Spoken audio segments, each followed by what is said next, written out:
abrir aí a primeira epístola do apóstolo Pedro. Pedro não. Pedro não, né? João. Jardel, toca fogo aí. Bora lá. Boa noite, a paz do Senhor, meus irmãos. Paz do Senhor, Mônica. Tudo bem? Mas Ixi, caiu tudo aqui, peraí.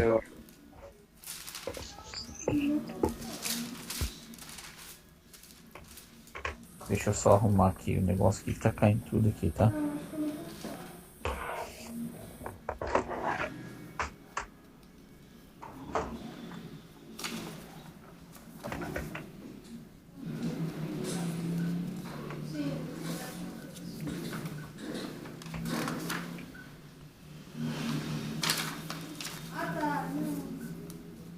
vocês querem que eu esquente comida? Ótimo. Todo mundo cheio. Tá todo mundo cheio. Meu pai já comeu. Então nós vamos lá, vamos entrar aí um pouco nessa epístola. Nós vamos ter aí nessa primeira epístola de João. Por favor, fechem os microfones aí. Mexer na máquina pelo pouquinho, tá? É o Jardel que tava barulhento aí. Então aqui. É mesmo. O próprio. Então aqui na primeira epístola de João aí, nós vamos ter o amor, a manifestação do amor de Joanino sendo expressa como primeiro dessa carta. Lembrando que essa carta ela vai ser escrita depois da sua volta de Patmos, né? Então, no ano 98 é que ele sai de Patmos, Domiciano o mandou para lá e Nerva o tira de lá, né? Então, um outro imperador que o tirou de lá. Quando ele volta para Éfeso, ele vai escrever lá o Evangelho e vai dar o seguimento aqui das suas 3 cartas. Ele vai assumir esse lugar logo depois da morte do Timóteo. Lembra lá que o Timóteo foi assassinado. Então ele vai assumir como bispo da igreja de Éfeso agora, né? Então quando ele escreve essa carta, ele vai escrever direto de Éfeso. Então é de Éfeso que ele vai escrever lá, ok? A tradição ela expressa muito bem isso, né, que essa carta ela foi escrita de Éfeso, mas vocês vão encontrar aí, até mesmo na Bíblia de vocês, apresentando uma data anterior ao fato, o advento de Patmos, né? Vocês vão encontrar aí uma data de escrita permeando aí em cerca de 90, né? Ou seja, essa é uma data antes de ele ir para Éfeso, aliás, de ir para Patmos, porque ele já estava em Éfeso neste momento, tá? Então, quando ele foi preso, ele estava em Éfeso, de Patmos, então ele volta para Éfeso novamente. Então, tem alguma sombra de variação de data justamente por isso, né? Ficaria em tese, então, uma dúvida se João teria escrito essa carta antes da sua ida a Patmos ou depois da sua ida a Patmos, tá? Então, por isso vocês vão ter aí uma sombra de variação. Como é que está aí na Bíblia de vocês? A minha plenitude está cerca do ano 90. Mas Certo. a prisão dele em Éfeso foi no ano 90? Então Não, foi em 95 e ele passa 3 anos lá, então ele foi solto em 98. Em 98 é quando vai se dar a morte do Timóteo. Então é quando ele vai assumir lá. Eu vou explicar isso aqui direitinho. Mas como é que tá aí? Quem mais tem alguma outra data aí? A minha também tá 90. A minha tá entre 80 e 95. Entre 80 e 95. A da Luciana ainda aproxima um pouquinho mais. Você tem Bíblia de estudo aí, Nicásio, Elaine? Não, eu não tenho, não. Não, né? A judaica eu não falo. Elaine? Não. Ela não vai dar menção de data. A sua tem, Elaine, ou não? Não, na minha não, professor. Certo. Então nós vamos abrir aí, Elaine, aproveitando aí que você foi a última a falar, Eu quero que você leia, por favor, a Apocalipse no capítulo de número 1. Deixa eu acompanhar aqui com você. Apocalipse capítulo 1. Versículo. E o versículo de número 8. Só o 8? Só o 8. Eu sou o Alfa e o Ômega, o princípio e o fim. Diz o Senhor que é, que era e que há de vir, o Todo-Poderoso. Perfeito. Então aqui nós estamos dentro do conceito da revelação que o João vai ter lá em Patmos, tá? Então o João ele começa a ver coisas, ele olha para ver quem é que está falando com ele, e aí Jesus se revela a ele. Jesus vai dizer: eu sou o Alfa, o Ômega, eu sou o princípio e o fim, eu sou o Senhor que era, que é e que há de vir. Então essa é a resposta que Jesus vai dar a ele, certo? Essa resposta que ela foi em Patmos, ok? Perfeito. Acompanhe o raciocínio para mim, por favor, tá? Deixa eu só fechar um negócio aqui.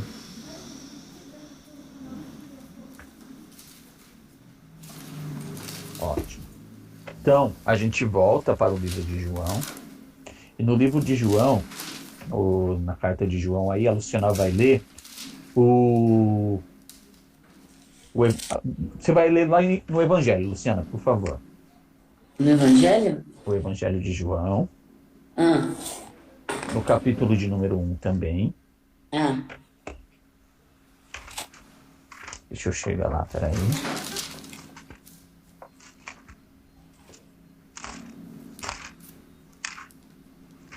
Lembrando que esse evangelho também foi escrito de Éfeso, tá? No capítulo 1 aqui, a Luciana vai ler aqui o versículo de número 1 e 2. A encarnação do Verbo. No princípio era o Verbo, e o Verbo estava com Deus, e o Verbo era Deus. Ele estava no princípio com Deus. Perfeito. Então aqui o João vai ter essa revelação aqui, certo? Agora eu quero que o pastor Fernando ele leia na carta.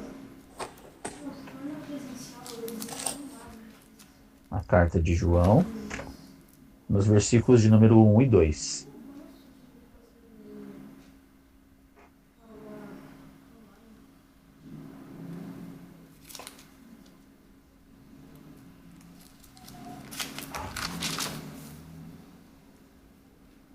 Capítulo 1, né? Isso. Tá, vamos lá.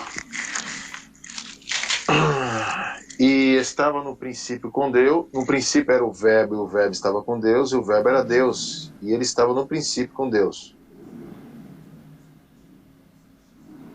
O 2? 3? Isso. O 1 e o 2 só. Já li o 1 e 2. Você leu o 1 e o 2? Você leu só um, não foi? Da Não, carta? Ele tá lendo o Tá lendo? Evangelho, né? Não. É a carta. É a carta. Ah, É. peraí. Tá bom. Desculpa. O que era desde o princípio, o que vimos com os nossos olhos, o que temos contemplado e as nossas mãos tocaram na palavra da vida. Porque a vida foi manifestada e nós a vimos e testificamos dela e nos anunciamos a vida eterna que estava com o Pai e nos foi manifestada. Perfeito. Então vamos corroborar aí com a data de 90, tá? Se João ele não tivesse escrito o verso 1 que o pastor Fernando acabou de ler aí, ó, que o verso 1 diz: o que era desde o princípio, o que vimos com os nossos olhos e que nós contemplamos e as nossas mãos tocaram a palavra da vida, certo? Se a gente abolir esse versículo aqui e dermos continuidade aqui, ó, da parte B em diante, tá? Parte B do versículo 1. Por exemplo, o que temos contemplado e as nossas mãos o tocaram a palavra da vida, certo? Parte B do versículo 1. E em continuidade aqui, versículo 2. Porque a vida foi manifestada e vimos e testificamos dela e vos anunciamos a vida eterna que estava com o Pai e nos foi manifestada. Se a gente der a continuidade da parte B do versículo 1º ao versículo 2º, então existe como a gente sustentar a ideia da data de 90, ok? Mas se a gente pegar a parte A do versículo, é impossível a sustentabilidade do ano 90. Por quê? Porque ele vai dizer aquele que era desde o princípio, certo? Então veja só, aquele que era desde o princípio, ele manifestou essas palavras a João aonde? Em Patmos. Em Patmos? Em Patmos. Então ele só poderia ter escrito esta carta quando ele volta de Patmos. Seria impossível que ele tivesse escrito antes dele ir para Patmos, porque ele não teria essa revelação. Concordam? Perfeito. Estão acompanhando o raciocínio? Concorda, Sim. Luciana? Perfeito, Entendi. concordo. Entende? Concorda, pastor Fernando? Amém? Então, voltemos lá para Apocalipse. Volta lá, Elaine, no texto que você mesma leu. Versículo 8 do capítulo 1 de Apocalipse. Vai, Ivanildo. Paz do Senhor, não consegui entrar aqui. Paz, irmão, tudo bem? Amém, tudo bem. Eu Pode ler, sou o vai. Alfa e o Ômega, o princípio e o fim. Diz o Senhor que é e que há de vir, o Todo-Poderoso. Viram só aonde ele teve a revelação de que ele é desde o princípio? E aí, quando a gente vai para o Evangelho de João, o Evangelho de João ele vai vir já com esse mesmo pensamento. Ele vai dizer que no princípio era o verbo. Aonde ele tirou essa ideia? Eu li lá no Evangelho achando que era o Evangelho que você estava falando. Lembra que a primeira vez que eu Sim, li? sim. Porque eu estava imaginando, mas a conotação é muito interligada da carta dele e do Evangelho. Se você for ver o Exatamente. Evangelho, tem a mesma conotação e ligação com o primeiro de João. Exatamente. Não é essa a Só ideia? que, exatamente. Só que o que acontece? Se nós tivermos a data de 90, ela não consegue ser sustentada. Por quê? Porque ainda o João, ele conhecia a palavra da vida, ele tocou a palavra da vida, né? Mas ele não sabia que a palavra da vida era de eternidade.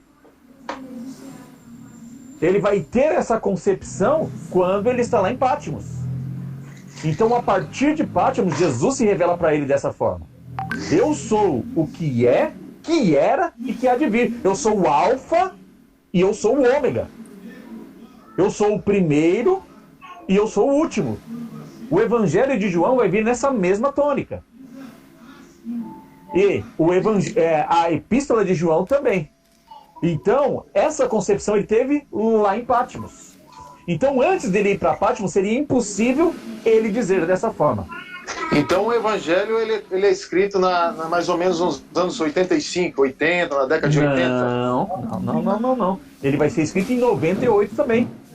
O Evangelho. Exatamente, depois que ele volta de Patmos. Então ele volta de Patmos, ele escreve o Evangelho e depois as suas epístolas. Você vê, na minha Bíblia aqui, ela está cerca de 85. Eu não sei se na Bíblia dos Irmãos está a mesma coisa. O Evangelho. Sim. O Evangelho na minha tá em 95, entre 80 e 95 também. Só que o Evangelho também foi escrito em Patmos? Não, depois que ele volta de Patmos. Porque a minha Bíblia está dizendo que tá dizendo que foi em Éfeso. Foi em Éfeso, perfeito. A questão é, Luciana, que ele estava em Éfeso antes dele ir para Patmos e ele volta para Éfeso depois de Patmos. Mas ele escreveu o Evangelho antes de ir? Não, depois que ele volta. Depois. Ah, tá. Então Ele fez veja só. Os três depois que voltou. Os 4, na verdade, né? As 3 epístolas, mais o Evangelho. Tá. Certo? O Apocalipse ele escreve em Patmos. Então a primeira escrita de João foi o Apocalipse. Ok? O Evangelho e as cartas vai vir na mesma linhagem. Ou seja, Então, na revelação que ele teve do Apocalipse. Sim, pode falar. Que está datada, tudo com entre 80 e 95 para frente, todos dele? A minha está escrito entre 80 e 95, todos. Entre 80 seria a data antes dele ir para Patmos. Então, porque o Porque ele vai evangelho... para Patmos em 95. O evangelho está 80, mas a outra carta já vem com uma data, está entre 90 e 95. Você entendeu o que aconteceu? Entendi. O que acontece? Ele vai para Patmos em 95, certo? Então, se ele escreveu antes de 95. Certo? Se ele escreveu depois, ele vai escrever só depois que ele volta de lá. Então, quando a gente analisa a base textual, porque a gente não tem uma data de quando foi essa escrita, certo? Então seria mais coerente, porque nós temos uma linhagem de evangelho, nós pensamos que o evangelho foi escrito antes. Só que quando a gente analisa o texto, é impossível ter sido escrito antes, por quê? Porque a linguagem que ele traz, tanto no evangelho quanto nas epístolas, é a revelação que ele teve lá em Patmos. Então, tanto o evangelho quanto as epístolas só podem ter sido escritas depois do advento de Patmos. E então, não antes de 95 ele não escreveu, foi depois. Não, porque ele não tinha nem a ideia de escrever. Você vê só que todos os apóstolos, eles estão... Paulo, ele tem ali as suas escritas, Pedro tem as suas escritas, né? O Judas, o Tiago. Então, os apóstolos estão escrevendo. O João não está nem aí para escrever. Só que aí, quando ele chega lá em Patmos, o que o Senhor fala para ele? Fala, olha, o que vê, escreve. Então, a partir dali é que ele começa a escrever. Ele não pensava em escrever antes. Mas quando o Senhor dá a ordem a ele, o que vê, escreve, então ali ele começa a escrever o seu primeiro livro, que é a Revelação. Exatamente. A partir daí, ele se vê na necessidade, quando ele volta para Éfeso, ele se vê na necessidade de ratificar os evangelhos. E aí ele vai escrever o evangelho dele. Depois ele vai escrever cartas locais. Locais, porém, gerais. Certo? E aí é que ele vai fazer a escrita da sua carta, já como bispo de Éfeso. Porque no evangelho, irmão Kleber, ele já começa a tratar a história de Cristo. Ele começa a viver, ele viveu com Cristo, então ele começa a contar o que ele passou com Cristo. O que seria uma narrativa mais histórica do que aconteceu, os fatos. Seria isso o propósito do evangelho, no caso? Não, o evangelho, veja só uma coisa. Quando nós estudamos evangelho, eu falei uma coisa, que o Mateus, por ele ser judeu, o que o Mateus ele fez? Ele levou a genealogia de Jesus até Abraão, certo? Para ratificar uma linhagem abraâmica, ok? O Lucas, ao reescrever o evangelho de Marcos, o que ele vai fazer? Ele vai levar a linhagem de Jesus até Adão, dizendo que não é a partir de Abraão, mas desde Adão é que a genealogia de Jesus, ou seja, a genealogia de Jesus, ela não é judaica, e sim universal, certo? Beleza. Quando João escreve, o João, ele vai passar uma espada nos dois. Ele vai dizer, não, a genealogia de Jesus, ela não é de Abraão e ela também não é de Adão. A genealogia de Jesus é de eternidade. Então ele vai começar o evangelho da forma que vocês leram aí. Ele vai dizer, no princípio, ele era o verbo. Ou seja, antes de tudo ser criado, ele já existia. Então ele vai dizer, todas as coisas foram feitas por ele e sem ele nada do que foi feito se fez. Ou seja, antes de Adão. Antes de que o mundo existisse. Antes que o mundo existisse, E essa revelação ele vai ter aonde? Lá em Patmos. Conforme nós lemos. Jesus ele vai dizer, eu sou aquele que era, que é e que há de vir. Certo? Eu sou o passado, presente e futuro. Eu sou o primeiro e eu sou o último. Eu sou antes do começo e eu sou depois do fim. Eu sou o alfa e o ômega. Essa revelação ele teve em Patmos. Até o evangelho, então, é a mesma linha de pensamento, então é a mesma linha de visão do futuro, da eternidade, da revelação que foi mostrada a ele em Patmos. Exatamente. Então, quando ele ratifica o evangelho, ele já traz um evangelho eterno. Ele não traz um evangelho terreno. Ele traz um evangelho que era planejado por Deus lá atrás. Por quê? Porque ele entendeu que o cordeiro que foi morto foi morto quando? Desde a fundação do mundo. Então é por isso que ele se difere dos evangelhos sinóticos, que são Mateus, Marcos e Lucas, né? Exatamente. Ah, entendi. Era Exatamente. Essa é a ideia. Né? Então, essa epístola, ela não poderia ser escrita de forma alguma antes de ele ter ido para Patmos. Porque ele não teria essa concepção. Se ele já tinha essa concepção antes de ir para Patmos, não tinha necessidade da revelação em Patmos. Ou seja, de Jesus falar para ele, olha, eu sou o Alfa e o Ômega.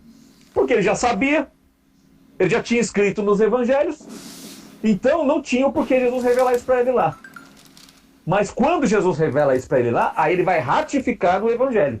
Entendeu? Entendi. Concorda, irmão Ivanildo? Com certeza. Rapaz, Depois gente, disso. cheguei agora, desculpa, viu? Paz, Camila, tudo bem? Paz. Paz, Camila. Se Mas, você hein? quiser discordar, Ivanildo, não tem problema não. Quem sou eu? Meu Deus do céu. Mas eu nunca imaginei que realmente ele tivesse escrito Apocalipse antes dos evangelhos e antes das epístolas. Interessante, né? Nunca imaginei. Se nós não fizermos uma análise textual, Oxi. a gente não vai compreender isso. Realmente. A gente vai achar que, como teve a escrita dos evangelhos, então vem em sucessão. Sim, sim. Né? E depois que ele foi para Patmos, ele vai ter Apocalipse. E o interessante é o que eu estou falando, a linguagem dele é tudo, o pensamento dele e a linguagem do que ele escreve é tudo baseada na revelação, em Apocalipse. Exatamente. Não teria, é isso, né? Não tem como fugir disso. Toda a escrita de João tem esse tom do Apocalipse. Quem dita a regra é o Apocalipse para ele. É por isso que é diferenciado dos outros, porque os outros escrevem baseado na Torá, Mateus na Torá, no Velho Testamento, e como o irmão disse, de Adão, você entendeu? A visão e a escrita desses evangelhos sinóticos, de Marcos, Lucas, Mateus, Marcos e Lucas, são totalmente diferentes da visão de João sobre Jesus. Exatamente. Enquanto os evangelhos sinóticos, eles trazem um Jesus humano, o João ele vai trazer um Jesus eterno. Então é totalmente diferente. Totalmente diferente. Então a data mais adequada para essa primeira epístola, claro que vai ser em sucessão aqui, são, a partir daqui dessa escrita, que ele volta de Patmos, são os 3 últimos anos de João, tá? Ele vai morrer já no ano 100 com 101 anos, ok? Então aqui ele tem apenas mais 3 anos de vida, certo? Então aqui dentro desse espaço de tempo, que ele está lá como bispo de Éfeso, é que ele vai escrever aqui tanto o evangelho quanto essas cartas, tá? E nós vamos ver aqui ao longo das cartas em si, que a linguagem joanina é uma linguagem eterna. O João aqui, né, como costumo dizer, o João aqui ele já é doutorado. Ele já assumiu a sua tese do doutorado lá no Apocalipse. Então a forma dele falar já é totalmente diferente. Ele já vem com uma revelação que os outros não têm. Ele tem uma revelação que ninguém tem. Ele traz literalmente uma eternidade no seu evangelho e nas suas cartas. Ok? Pastor, Pode falar. imagino que João, não sendo sinótico, ele tem alguns adendos, alguns anexos a mais, né? Alguns acrescentamentos aí que não tem nos outros, né? Então ele tendo a revelação ali em Patmos, eu entendo as epístolas e a revelação do Apocalipse. Mas como a necessidade, fora essas detalhes a mais no Evangelho, de se escrever o Evangelho de novo? Porque como nós tínhamos aí os evangelhos de forma terrena, o João vai ratificar os evangelhos, então ele vai ter algumas coisas que tem nos demais evangelhos, porém de forma eterna. Ele vai trazer um Jesus eterno, certo? Não um Jesus que nasceu a partir daquele momento, mas um Jesus que sempre existiu antes que isso acontecesse. Tanto que quando ele começa o seu evangelho, ele vai dizer, no princípio era o Verbo. E o Verbo estava com Deus e o Verbo era Deus. Todas as coisas foram feitas por ele e sem ele nada do que foi feito se fez. Nele estava a luz e a vida era a luz dos homens. Ele escreveu esse evangelho quantos anos depois? Depois dos demais? Vai dar aí quase 30 anos depois.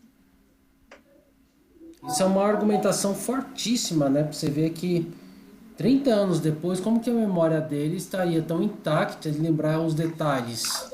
Sim. Entendeu? Porque você colocando os evangelhos juntos, em linha, é uma coisa. Você colocando uma pessoa 30 anos depois, falando as mesmas coisas que os outros apóstolos falaram, né? Sem errar, sem falhar, prova uma autenticidade aí da revelação, né? Que não tem como contra-argumentar com isso. Exatamente. Então, ele, ao descrever esse evangelho, ele traz um homem-deus. Ou seja, ele traz justamente a cristandade de Jesus. Ele apresenta Jesus como sendo o Messias e não simplesmente um Messias que foi enviado, tá? Pensa nessa questão aí do Messias, porque o Messias ele poderia ser qualquer um. O Messias poderia ser o Moisés, o Messias poderia ser o Abraão, ou seja, qualquer um poderia ser o enviado de Deus, ok? Qualquer um poderia ser o Messias. Mas o Messias, ele viria sem pecado, certo? Então seria um homem perfeito, sem pecado. Esse seria o Messias, ok? Mas o que vai acontecer a partir de então? Eles vão entender pelo Evangelho de João que o Messias, ele não é só um homem perfeito sem pecado, mas o Messias é o próprio Eterno, que manifestou-se em carne e habitou entre nós. Nós vamos entender isso de uma forma bem legal quando a gente entrar em Cristologia. Então, isso vai ficar muito claro, muito latente para nós, dentro desse conceito. Porque o que João está trazendo é uma revelação que ele teve da essência de Deus.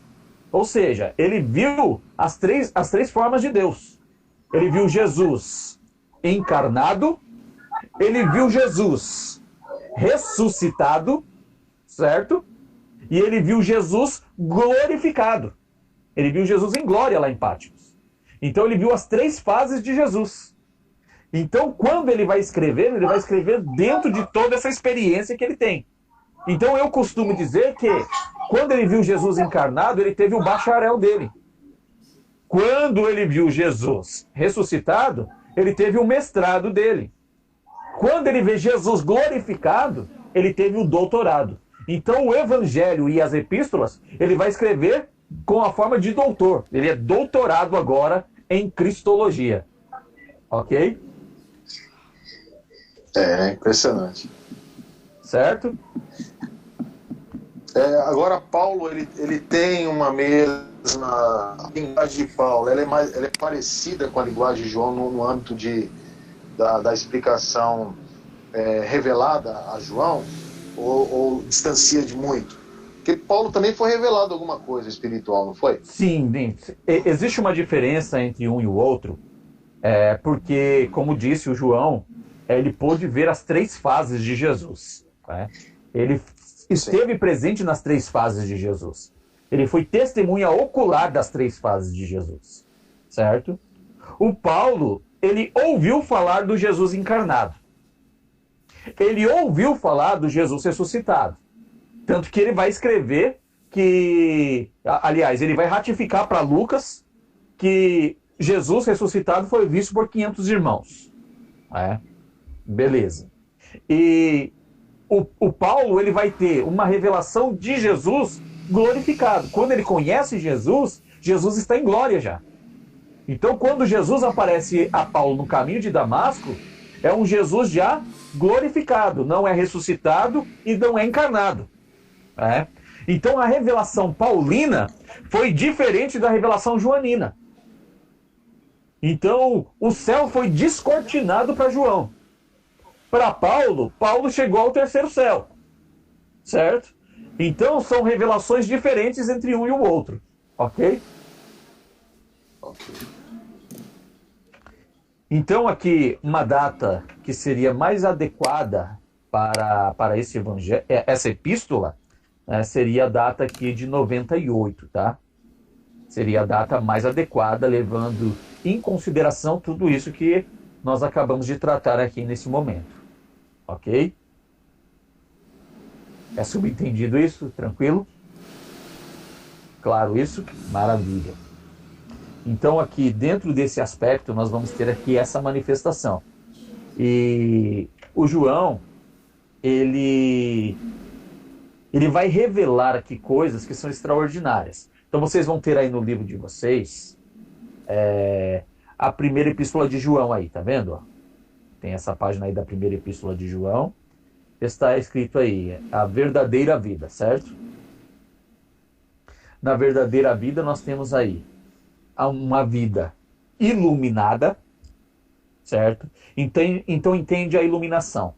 Nós estávamos em trevas, nós não tínhamos uma abertura conceitual da vida, então nós passamos a ter uma vida iluminada, uma vida agora que nós enxergamos tudo aquilo que acontece. É como nesse momento que ora nós estamos vivendo, dessa nebulosidade que o mundo tem enfrentado, certo? E aquele que não pertence a Deus, que não crê na Bíblia Sagrada, que não leva em consideração esses ensinos, eles estão em parafuso. Eles não entendem o que é que está acontecendo, eles tentam procurar uma explicação óbvia, mas eles não conseguem chegar a consenso algum. Certo? Nós que fazemos parte do conceito do Senhor, nós entendemos que tudo isso está dentro do plano salvífico de Deus, certo? Ou seja, muito embora seja ocasionado por homens, mas está dentro do plano divino de Deus. Não foi Deus quem planejou isso, mas Deus não perdeu as coisas de vista. Deus não perdeu o controle de nada. Tudo está plenamente dentro do controle divino. Então nós, como cristãos, nós entendemos isso por quê? Porque nós vivemos uma vida hoje que é iluminada. Nós não estamos perdidos no conceito do mundo. Olha o que é que está acontecendo, vai melhorar, vai piorar, será que isso não é por causa dos governos, da política e tal? Não. Nós temos uma visão além disso. Aqueles que não estão no Senhor, eles têm uma visão aquém disso. Eles não conseguem enxergar as circunstâncias do que está acontecendo, né? Então, em Cristo, nós temos uma visão iluminada. E é isso que o João vai trazer aqui, né? Esta base de vida para que o cristão ele venha compreender todos os acontecimentos à sua volta, desde aquele tempo joanino até a era da consumação dos séculos. Ok? Nós vamos ter uma vida ungida, certo? Uma vida ungida, essa palavra unção aí, nós temos um conceito de ligação, um conceito de preparação, um conceito de ligação com o eterno. Então, nós temos uma vida agora como se nós, pelo pecado, imagina, nós somos um embrião no ventre, e com o pecado nós tivéssemos um aborto precoce, e com esse aborto precoce, o cordão umbilical ele foi rompido. Então nós ficamos mortos, assim somos nós hoje, certo?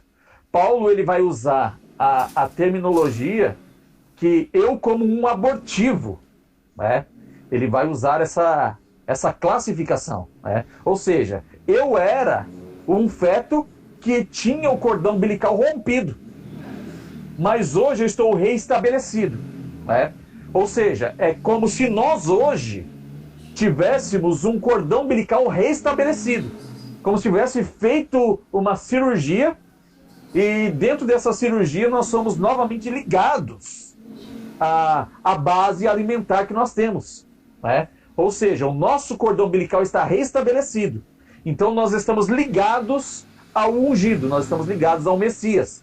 Então aquilo que nós temos de nutrição é aquilo que o Messias nos nutre. Então nós temos uma vida ungida, ligada ao Messias, ligado ao ungido de Deus. Ok?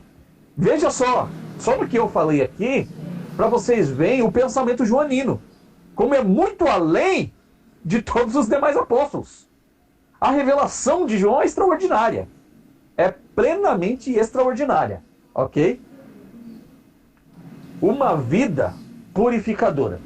Dentro desse conceito de uma vida purificadora, nós temos uma vida que ela foi purificada, uma vida que antes nós éramos apodrecidos, como abortivos, certo? Nós estávamos apodrecendo, estávamos em estado de putrefação, nós estávamos em estado de necrose, mas o Senhor nos restabeleceu a vida. Então nós que estávamos apodrecendo, nós fomos revitalizados. Então, com essa revitalização, nós recebemos uma purificação. E com essa purificação, nós podemos agora purificar a outros. Por quê? Porque aquilo que nós temos, nós podemos também outorgar a outras pessoas. Nós podemos alcançar outras pessoas. Então, nós somos agentes de purificação. E isso está em perfeita coerência com a pregação do Evangelho. Por quê? Com a pregação do Evangelho não existe distinção de quem merece ou não merece. Em Cristo, todos são alcançados pela graça, não é por mérito. Não é quem é melhor ou quem é pior, mas é quem a graça alcançou. Então, quando a graça alcança, os agentes da graça somos nós, que um dia fomos alcançados pela graça. E hoje nós temos uma ação purificadora na vida de outras pessoas. Ok? Eu concordo com a água, né? Falar? A água, né, irmão? A água, ela tem os seus rejeitos lá, os seus rejeitos, e ela passa por um tratamento para que chegue na nossa casa de uma maneira que se pode ainda consumir, né?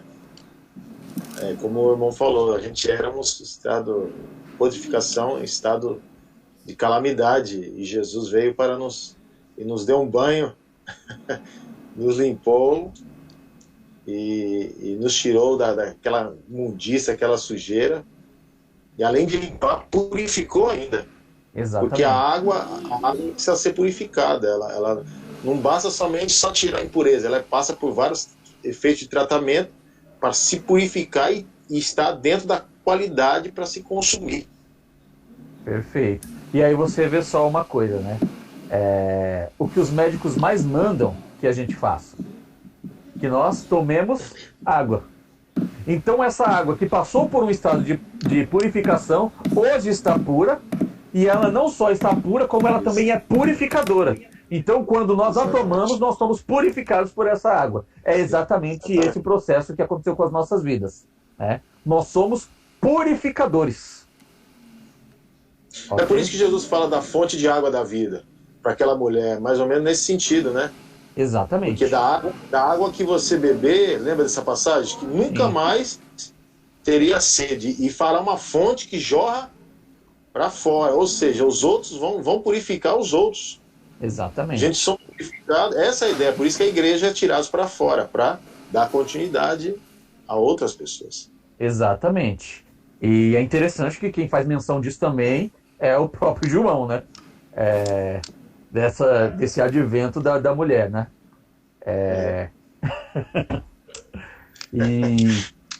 E dentro de todo esse contexto, nós temos essa ação da purificação na vida das pessoas, de uma forma que, quando a gente passa pela vida delas, elas nunca vão esquecer, né? Por mais que você diga uma coisa que talvez você até esqueça, mas lá na frente você vai encontrar alguém que vai falar, olha, eu nunca esqueci daquela palavra que você me disse naquele dia. Como eu encontro pessoas até hoje, pessoas que às vezes eu nem sei quem que é, né? E outras que eu nem me lembro de quem é. Umas eu sei quem que é, mas não me lembro, e outras que eu nunca nem vi na vida, mas que por alguma ocasião viram alguma pregação, né? Porque você está pregando numa igreja, você está visitando, você não sabe quem é que está ali, né? Então, as pessoas viram a pregação. Uma certa vez eu estava no mercado E aí, eu tava na fila do Frios ali, e aí um rapaz chegou em mim e falou: pastor, quando que vai ter novamente aquele estudo? E aí eu fiquei, né, meio perdido no que ele falou, né? Aí eu falei: mas aonde foi? Ele falou: na igreja assim, assim, assim. Nossa, aquela palavra que o senhor deu lá naquele dia lá, eu nunca mais esqueci. Quando que vai ter de novo? Né? E eu nem sabia quem que era ele, não fazia ideia de quem eu era, né? Mas ele estava lá naquele dia e isso foi extraordinário, né? Contribuiu na vida de pessoas que eu não sei nem quem que é, eu não faço ideia de quem que é, né? Mas que é uma palavra que não é minha, mas é do Senhor, mas o Senhor nos usa como canal para a vida de outras pessoas, né? Pessoas que são libertas que a gente não faz nem ideia, né? Então são palavras que outrora nós dissemos, mas essas palavras elas não voltam vazia, como o próprio Senhor disse, sem antes fazer aquilo que Ele apraz. Amém? Então, uma vida assegurada, essa vida assegurada que nós temos é uma vida extremamente garantida, né? E até pegando um gancho aqui com essa questão purificadora, essa segurança que nós temos, pegando até o exemplo aí que o pastor Fernando fez menção, da mulher ali no tanque de Jacó, que Jesus disse que quem bebesse dessa água que ele desse nunca mais tornaria a ter sede, porque essa palavra ela seria libertadora. Então uma pessoa que uma vez ouviu o evangelho, ele nunca mais vai esquecer. Ele pode não atender ao chamado, mas ele não esquece. É como também disse o Salomão, que nós temos que ensinar o menino no caminho que deve andar, até quando crescer não se desviará dele. Ou seja, provou, conheceu, não tem como ele se desviar disso. Ele pode até se desviar da igreja, mas do princípio, isso está implantado nele. Então ele está lá no mundo de pecado, ele voltou às bolotas dos porcos, ele voltou ao mundo de perdição, mas a palavra está lá enraizada nele. Então até coisas que às vezes ele vai fazer que ele tem certo temor de fazer. Claro que os demônios eles dominam, mas ele sempre tem lapsos na mente dele e fala: puxa, na igreja eu aprendi isso, isso e isso. Ali sozinho, talvez ele nem assuma diante de nós. Mas ele tem esses pensamentos ali direto. Justamente por quê? Porque essas são palavras seguras. São palavras que elas não são duvidosas. Não são palavras que hoje você diz e amanhã ela cai por terra. Não, ela te traz uma vida assegurada. É como se você tivesse um seguro de vida. Ou seja, e um seguro de vida não no sentido de corrupção, né? Mas um seguro de vida no sentido pleno. Ou seja, que quando você partir dessa terra, você está plenamente tranquilo quanto a isso. Porque a segurança você tem. Porque foi justamente isso que Jesus nos deu.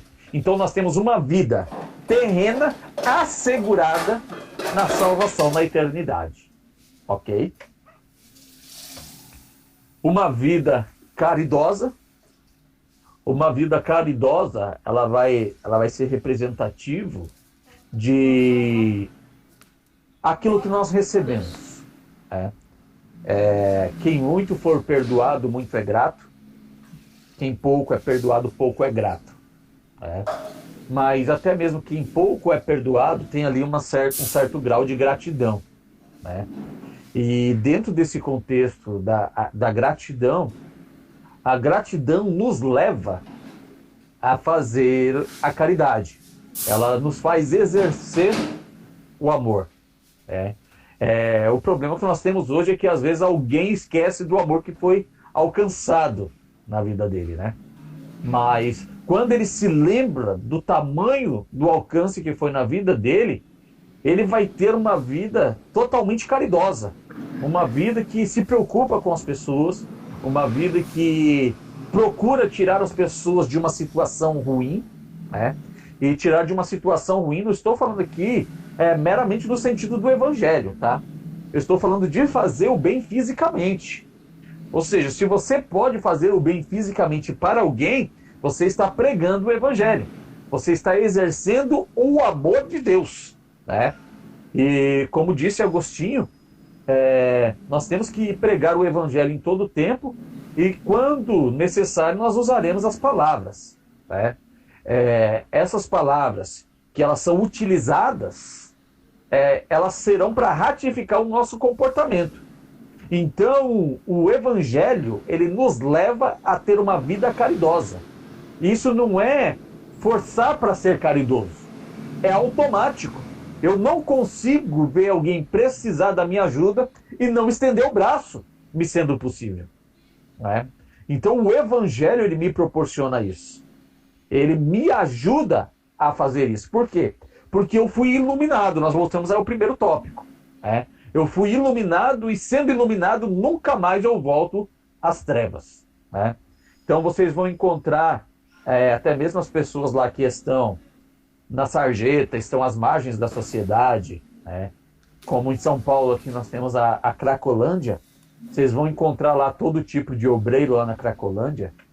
Vocês vão encontrar apóstolo, pastor, bispo, presbítero, diácono, cooperador, missionário, diaconisa, pastora. Vocês vão encontrar todo tipo de obreiro lá. Fora os crentes, né? Vocês vão ter regente de coral, regente de banda, círculo de oração. Vocês têm de tudo lá, né? Mas essas pessoas, uma vez que elas foram alcançadas por essa graça, elas sabem entender o que é aquilo que vem de Cristo, né? Uma certa vez eu estava na loja que eu tinha e chegou um rapaz pedindo algo para comer, né? E aí tinha o meu sócio, eles ficaram lá conversando. E aí eu fui lá buscar um bar que tinha ao lado, eu fui lá buscar um lanche para ele, né? E aí eu entreguei para ele, enquanto isso o meu sócio ficou conversando com ele e falou, olha, ele estava dormindo, né, na rua, e hora ficava lá na Cracolândia e tal. E aí ele falou assim, olha, nós temos um trabalho na igreja, né, meu sócio falou para ele, né? Nós temos um trabalho lá na nossa igreja que faz o trabalho tanto no presídio quanto na Cracolândia, né? Que tem a distribuição de alimentos lá na Cracolândia e tal. Ele falou uma coisa que me deixou chocado, né? Nesse período ainda eu era secretário de missões nessa ocasião, né? E ele falou assim, olha, eu tenho nojo de quando os crentes eles vão lá. Porque a forma que vocês estão me tratando aqui é diferente da forma que os crentes me tratam lá. Porque quando os crentes eles vão lá na Cracolândia, eles olham pra gente como um coitadinho. E eu não estou nessa situação porque eu sou um coitadinho. Eu estou nessa situação porque eu quero estar nessa situação, né? Coitadinho é o crente que chega lá olhando pra gente dessa forma, né? Porque eles se sentem superiores a nós. Eles não estão lá achando que eles estão fazendo um bem pra gente. Não, na verdade, eles estão simplesmente dando um alimento ali. Mas o olhar deles pra gente é destrutivo. Então eles não estão nos ajudando em nada. E aí, ele começou a pregar pra gente, né? Ficou nós dois ali parando e ouvindo ele. E ele falou assim pra mim, falou, olha, não adianta você falar de evangelho pra mim, porque eu conheço muito bem o evangelho. Aí ele falou o nome do ministério, não vou falar aqui por questão de ética, tá? Ele falou, olha, vocês conhecem o ministério tal?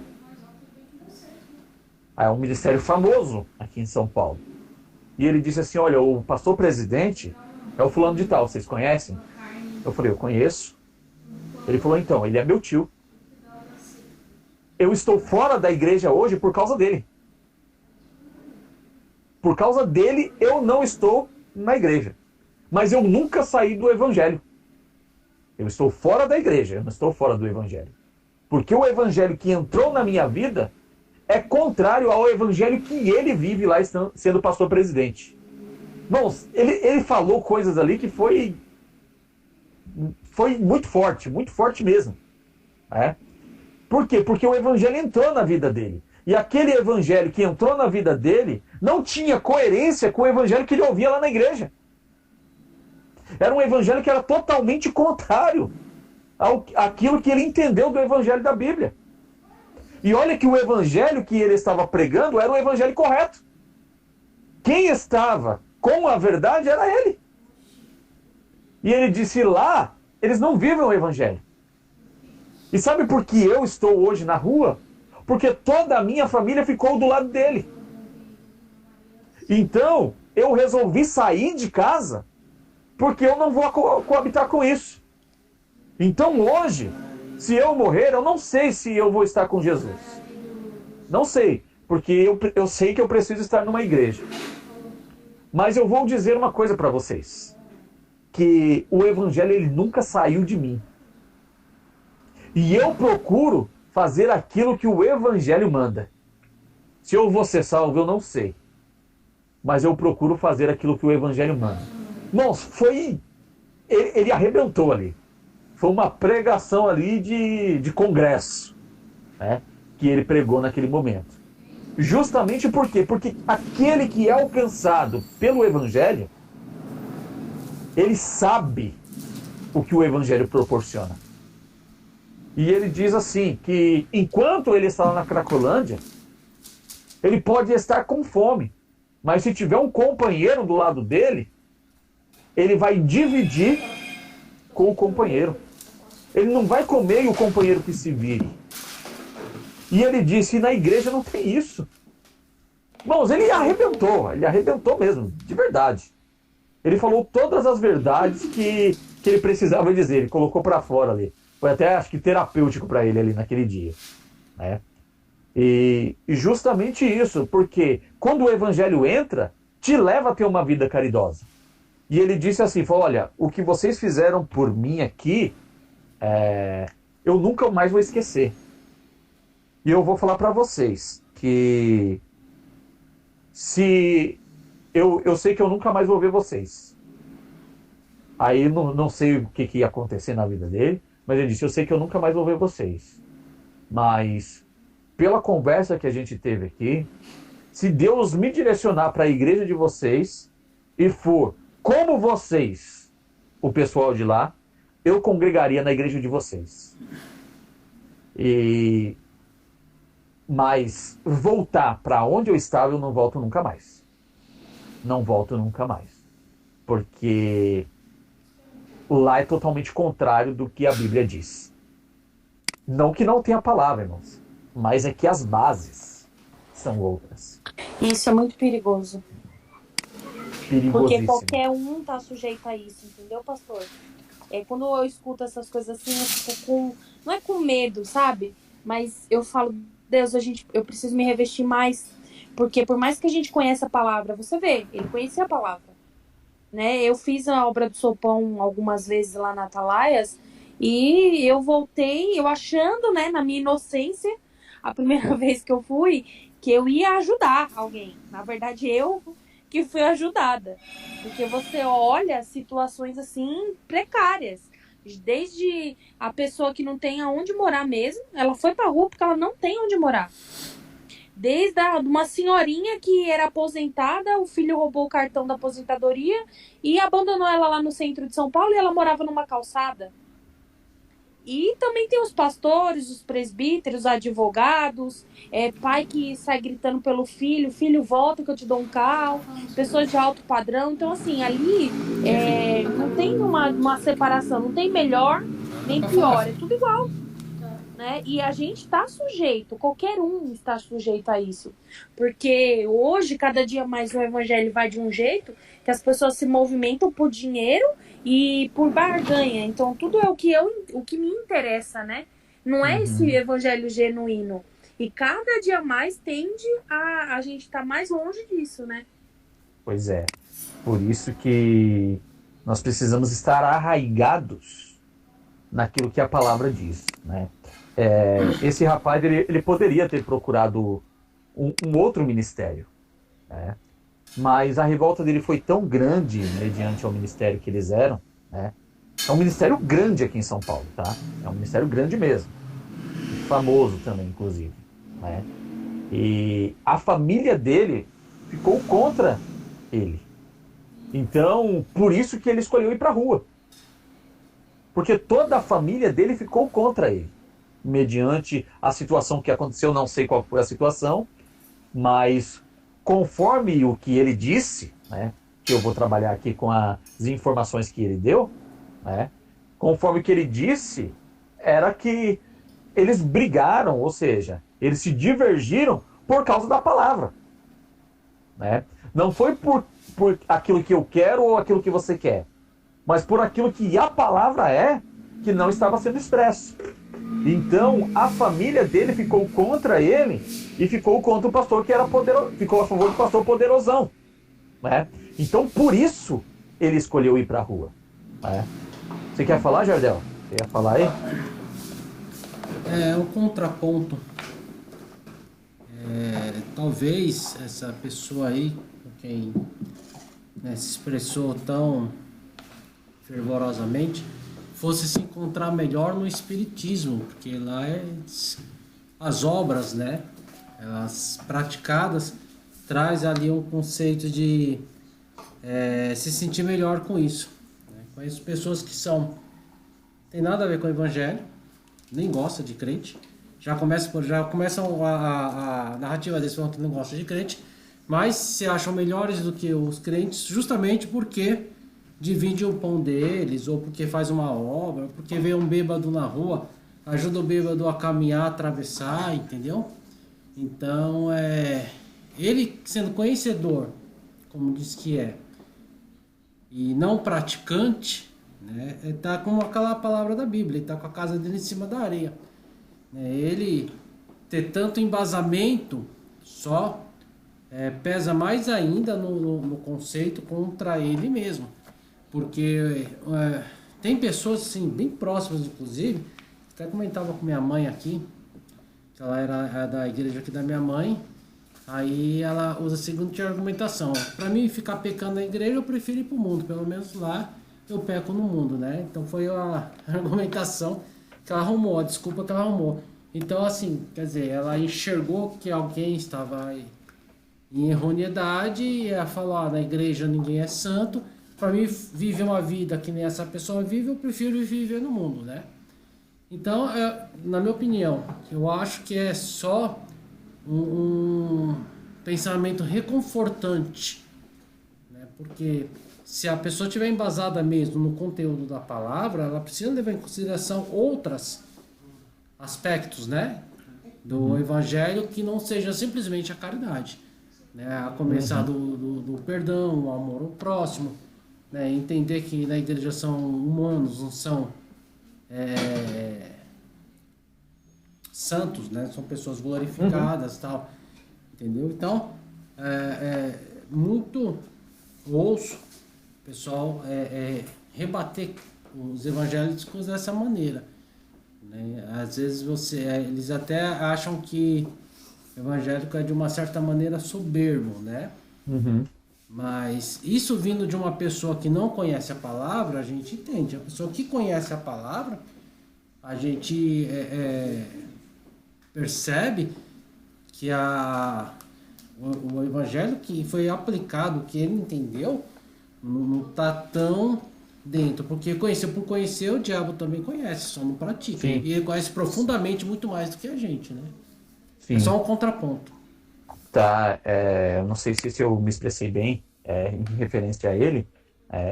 Ele diz que o evangelho ele continua vivendo, né? Não meramente nessa questão de caridade, né? Ele continua vivendo o evangelho, né? Mas por que ele não ficou lá na igreja?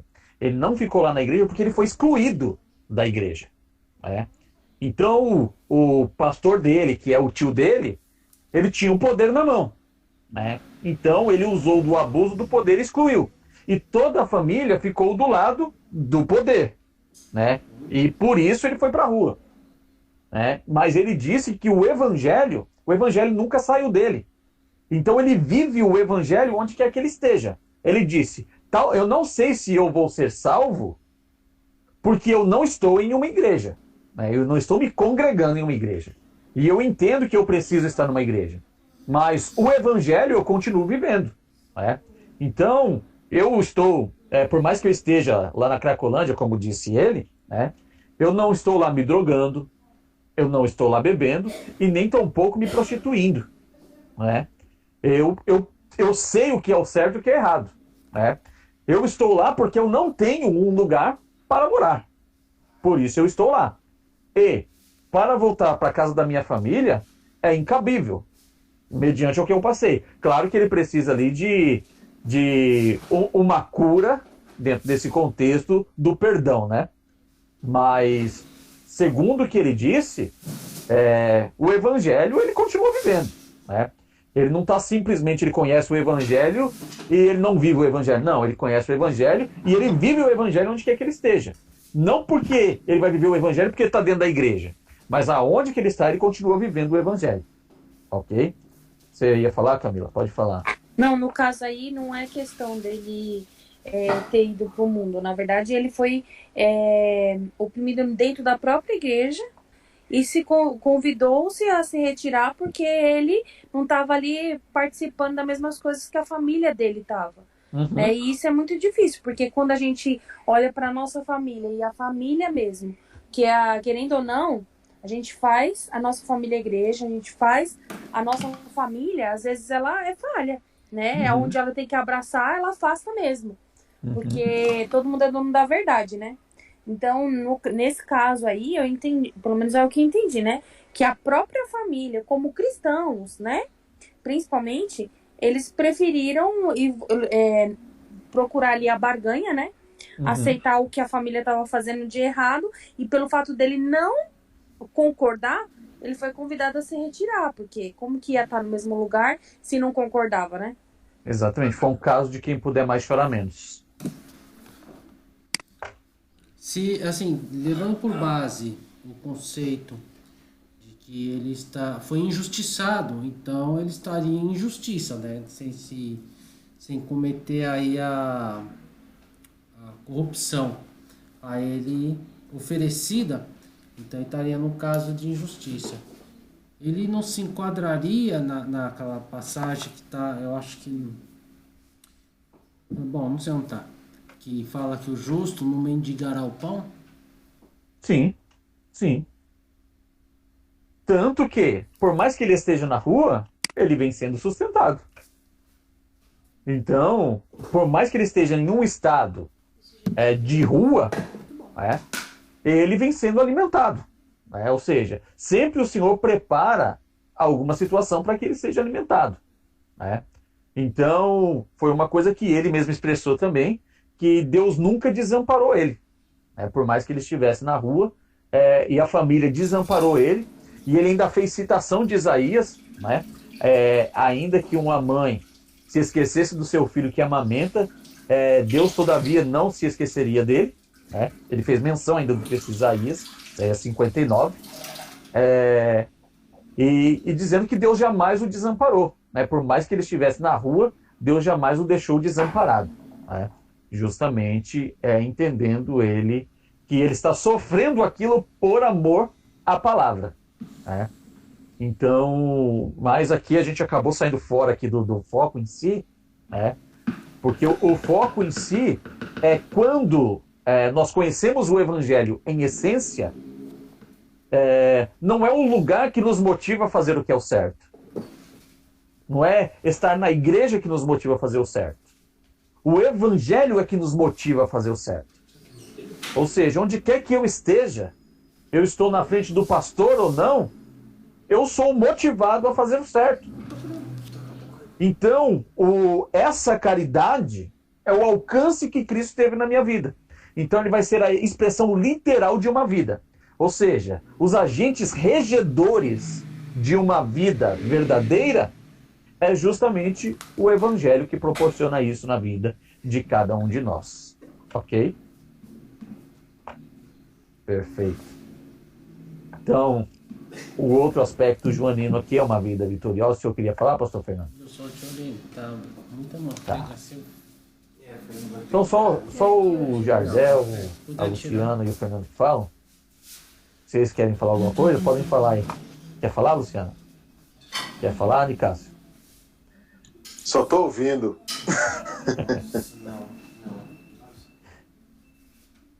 Quer falar, Ivanildo?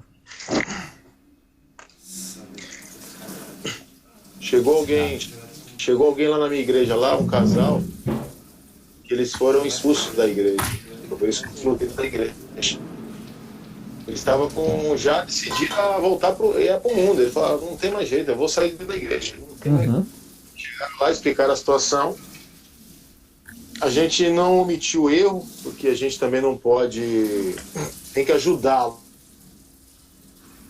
O que o Evangelho propõe, eu não posso condizer com o erro e passar o pano na cabeça deles. Ah, lá não aceitou vocês, eu aceito aqui.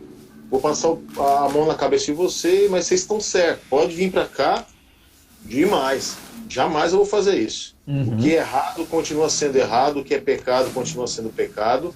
Não altera nada. Só que o tratamento aqui, né, eu não posso te condenar ao inferno como se vocês foram condenados ao inferno.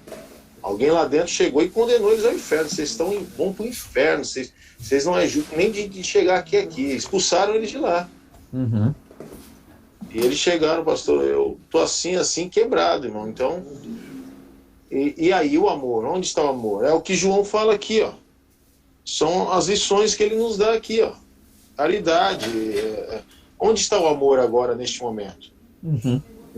O amor aqui não é somente em questões de alimento, não é só isso. Não. É numa hora como essa. E agora? Eles estão firmes. Então não perdem culto. É mais crente do que os próprios crentes da igreja. Não perdem cultos.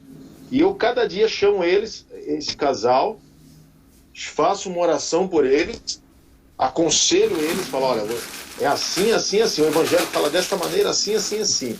Não há meio termo, não há o evangelho fácil para você, o evangelho mais difícil para você, não. O evangelho é um só. O documento que propõe Cristo é um só, é um documento oficial, original, ele não tem alteração nenhuma, ele é original, que Jesus propõe. Então, e cada dia mais eles estão participando mais do culto, estão se alicerçando mais, estão ficando firmes mais e já estão tomando decisões para se acertar a situação. Perfeito. E esse é um aspecto da igreja. A igreja, ela não é exclusiva. A igreja é inclusiva. A igreja não exclui ninguém. A igreja inclui. O evangelho é inclusivo. Se eu estou excluindo, isso não é evangelho. Então a igreja ela precisa incluir. Ela precisa entender cada um no seu ponto e tratar na ferida cada um com o seu remédio. Nunca... Sabe que eu tenho muita preocupação, Kleber, de julgar alguém e eu fazer julgo de uma situação, porque você sabe que você traz juízo sobre si, aquilo que nós aprendemos. Claro. Um perigo muito grande. E eu vejo muitas situações desses homens aí, jogando fora essas vidas, abrindo um julgamento talvez ilícito contra uma situação como essa, como um exemplo, e vão pagar muito alto por isso, porque estão trazendo juízo sobre si. É abuso de poder, né? Como disse Paulo, tendo a possessão daquilo que não é posse deles. Né? Nós, como pastores da igreja, nós temos que fazer o quê? Nós temos que cuidar das almas de Cristo. Nós não somos donos das almas de Cristo. Então as pessoas vêm a nós para ser cuidados, porque o Senhor nos coloca em nosso caminho. Não é que nós somos donos das pessoas. Então, eles estão fazendo um abuso do poder que foi inferido a eles. Estão utilizando a mordomia de forma errônea. Pode falar, Ivanildo. O que eu... foi legal você ter colocado esse testemunho, pastor. Porque assim, né, em muitas dessas igrejas aí que tem todo esse aparato, toda essa estrutura, né, faraônica, algumas têm até estruturas faraônicas. Como esse rapaz aí era sobrinho desse homem que é poderoso, né? Por causa dos recursos que ele tem. Geralmente esse pessoal aí, até cheguei a conhecer algumas pessoas desse nível, a família que está ali acompanhando, ou que está também trabalhando no Evangelho, eles ganham muito dinheiro. E aí daí já começa aquele negócio. É igual uma vez também de uma fonte segura que eu tive, né? Até conheço o rapaz também. Ele me falou lá dos Gideões, né? Que o cara falou para ele, ó, se você quiser, o seu ministério vai crescer, eu vou te indicar, você vai me pregar aqui, e assim, mesmo você sem dinheiro, a gente só firma um contrato aqui, as 50 pregações, 50 primeiras pregações que eu consegui para você são minhas. Depois é tudo seu. Só que você tem que pregar o que a gente falar. Ou seja, as primeiras, pelo que ele falou, eram 50 mil reais que era dele. Depois ele ia ganhar 50, 100. Então, assim, e esse pessoal, eles focam muito nisso. Então, assim, o que o povo quer ouvir agora? Então, não é o que a pessoa precisa ouvir. É o que eles querem ouvir. Então, assim, é como se estivesse vendendo um produto, né? E aí, é nisso que, de repente, deve ter... Porque esse cara deveria ser alguém importante também. E aí, bateu nesse embate, quando foi embate lá, falou assim, ó, tem que fazer desse jeito aqui. Se não for, pode ir embora. Aí todo mundo também, como está amarrado por causa do dinheiro e não por causa do evangelho, o compromisso é mais com o dinheiro do que o evangelho, aí ele falou assim, não, vou embora. E aí todo mundo foi contra ele. Pode ser que tenha acontecido isso, não sei. Mas esses caras aí é tudo nesse esquema, infelizmente. Infelizmente é isso. Era só isso, só que... Perfeito. Teve caso, pastor, e isso aí eu era adolescente. Tinha um rapaz que, assim, eu conhecia ele muito bem porque ele andava comigo, eu andava com ele, a gente caminhava, ele era de família mais humilde, né? Ele sofreu um preconceito social terrível e foi acusado... Vocês estão me ouvindo? Sim. Acusado de... Na época a igreja estava em transição, mudança de nome, de dono de igreja, estava aquela briga de quem ia ficar com o quê. E acusaram ele, se não me engano, de estar assim, sendo um espião da outra igreja. E parou o culto e falou que o culto não continuaria enquanto ele não se retirasse. Né? E ele ficou lá parado, aí deram ordem aos obreiros para pegar ele e pôr ele para fora, para retirar ele como fosse humilhante mesmo. E assim, como eu acompanhava, eu sei que não era isso. Sei que não foi isso que aconteceu. Ele teve um desentendimento com a nora da pastora dirigente. Entendeu? Aí usaram de artifício, de falando que ele era um espião, e botaram ele para fora. Simplesmente botaram ele para fora. Aquilo, sabe? Aquilo me fez... Imagina, na época eu devia ter 16 anos, 17 anos. Aquilo me fez borbulhar um monte de questionamento, né? Eu sempre fui de questionar as coisas, não sei se os irmãos já perceberam, eu sempre estou questionando uma coisa ou outra, entendeu? Mas aquilo para mim foi assim de uma atitude de tamanho escândalo, porque eu conhecia a verdade, estava vendo o púlpito sendo usado ali uma politicagem, entendeu? E poxa, não quer a pessoa ali? Espera, né? Se acabar o culto, chama, conversa. Poxa, mas parou o culto, falou, ó, se não sair, eu vou mandar os obreiros. Ele falou, obreiro tal, põe para fora. Sabe? Tipo capataz. Aí, né, como ele estava ao meu lado, né, eu me pus na frente do pessoal, eu falei, vocês não vão fazer isso. Vocês vão arrumar um problema, vocês não vão fazer isso. Aí os obreiros pararam, ficaram naquela... Não vai, sabe se vai, não sabe se vem. Aí ele se retirou da igreja, né? Naturalmente eu me retirei também, né? Mas, assim, tem umas situações assim incabíveis. Eu dou, assim, muita graças a Deus que ele não se desviou, né? Porque ele tinha tudo para se desviar. Da onde ele vem, né? Que eu conhecia bem, as origens que ele tinha ali, o bairro, né? As pessoas com quem ele andava, né? Toda a atmosfera externa era favorável, né? Totalmente favorável a ele voltar a ser o que era, né? E voltar a andar com o que... Porque assim, eu cheguei a conhecer as pessoas com quem ele andava e é esse sistema de comunidade mesmo.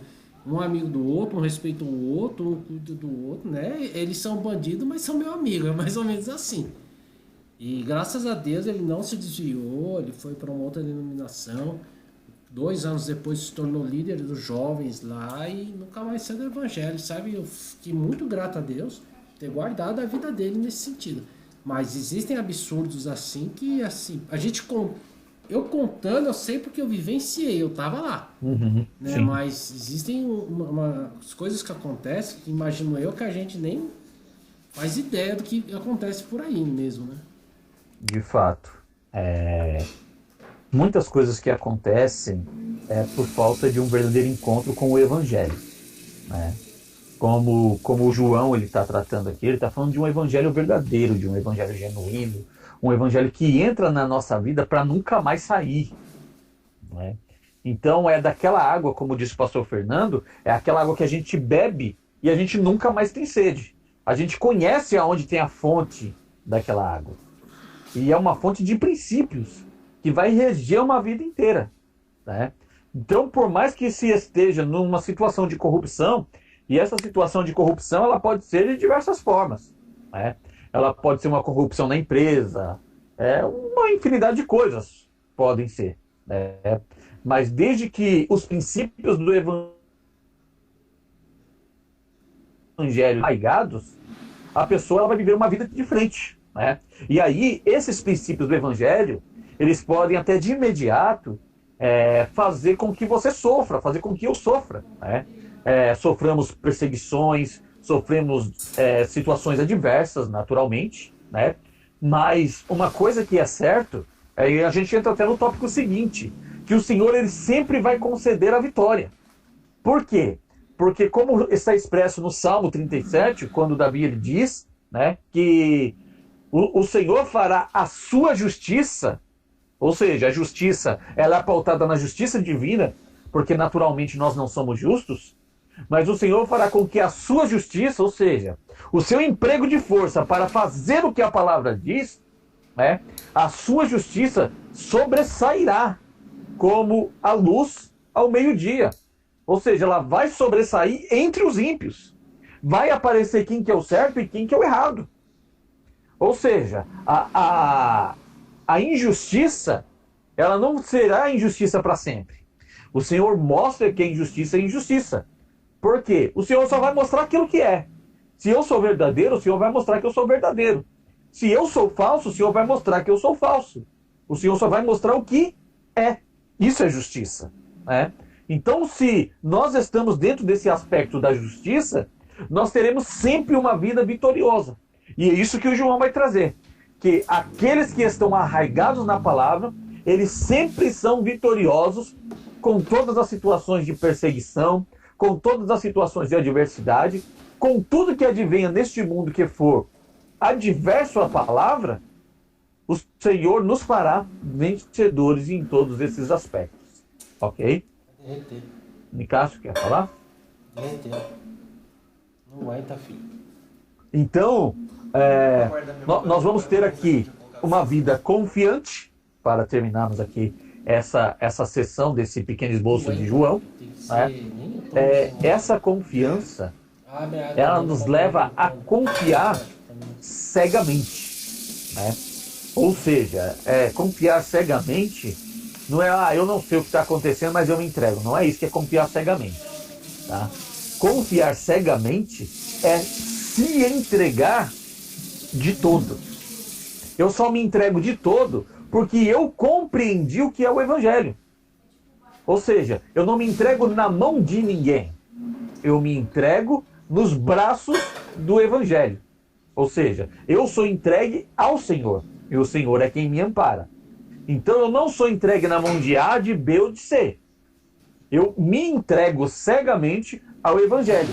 Ainda que pareça contrária à situação, mas eu continuo confiando no Evangelho.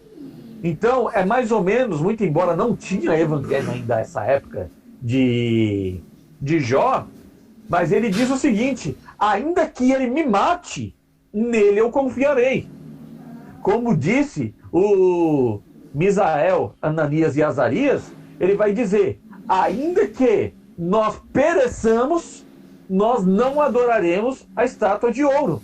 Ou seja, ainda que o Senhor não nos livre, nós continuaremos confiando no Senhor. Por quê? Porque ele tinha um princípio de confiança.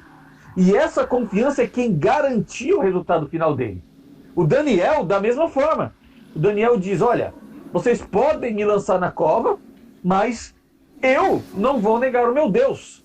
Ainda que Deus não me livre dos leões, eu vou continuar servindo a Deus. Então, a posição que nós temos hoje não é regida mediante as circunstâncias, quando nós compreendemos a base do Evangelho. Por que João diz isso? Porque João compreendia literalmente quem era Jesus.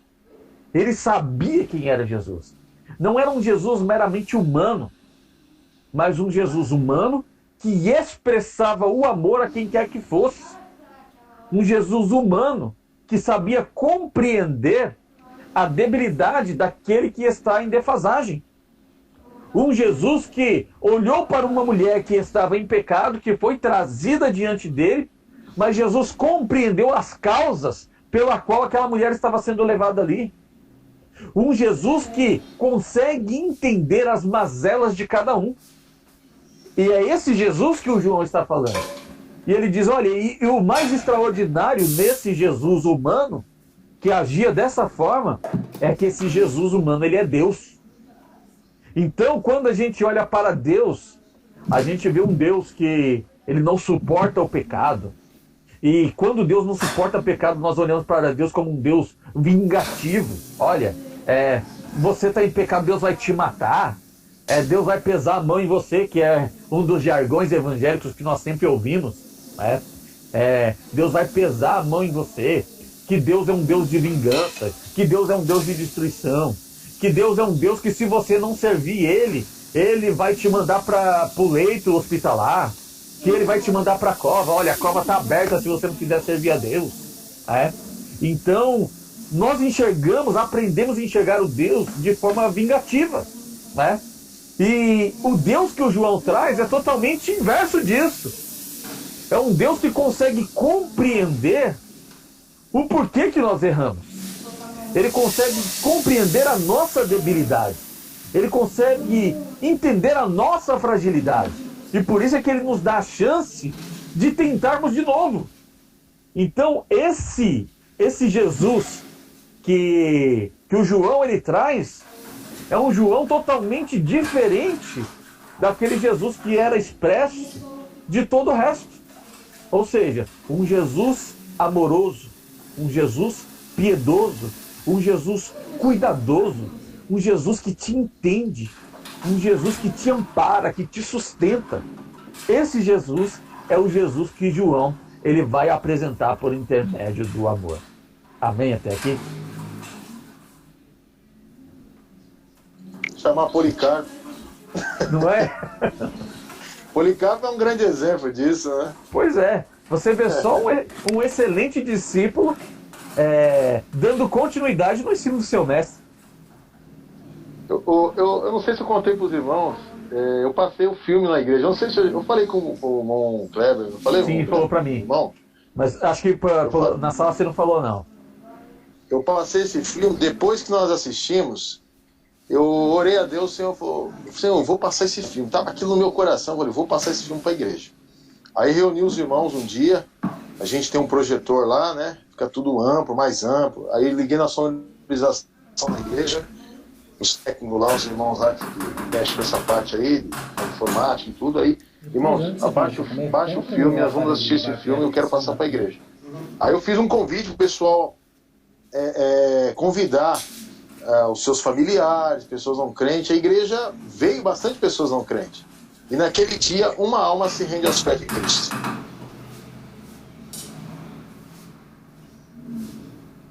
Então, irmão, o filme, muitas vezes a gente falando, é por isso que eu digo, a gente falando se torna uma coisa, mas você vendo o que realmente aconteceu, o fato daquilo que é expressado dentro de um filme, ele começa a chocar o coração audiovisual. Aquilo começa a entrar automaticamente ali, ele perde a palavra do amor de Cristo, é o mesmo que a gente está falando, mas a pessoa está vendo que de fato a história aconteceu visualmente ali assistindo aquele filme, aquilo entra na mente dele. Eu perguntei para a pessoa, ele estava aqui visitando, eu perguntei para acho que é tia dessa pessoa, esse moço que aceitou a Cristo, ele falou que ele continua firme, e aonde ele foi embora, ele foi para a terra dele, continua firme servindo ao Senhor. Glória a Deus. Ele veio chorando, aceitando a Jesus. E eu orei por ele e falei, olha, Cristo te ama, nós te amamos e Cristo te ama. Conte comigo, o que precisar, eu estou aqui à sua disposição. Porque a gente tem que nos colocar, eu vejo assim, a gente tem que nos colocar à disposição das pessoas. Porque muitas vezes é o que acontece nos dias de hoje. As pessoas querem se aproximar, mas nós se ausentamos e olhamos, como aconteceu, como o exemplo que o irmão deu.